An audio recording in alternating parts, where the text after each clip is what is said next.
মেললোস ওদিকে না দেখে এদিকে দেখ ওই ফাউল এই সার্টিফিকেট দিছে কেডা আমি সার্টিফিকেট ছাড়া ফটোগ্রাফার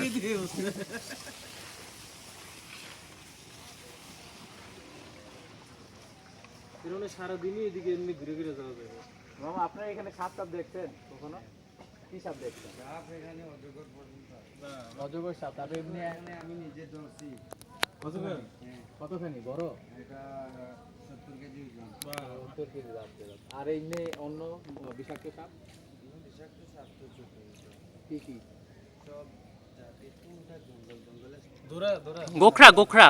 ধরা না গোখরা সাপ আছে কে দেখ আমি এরা এখানে কি করে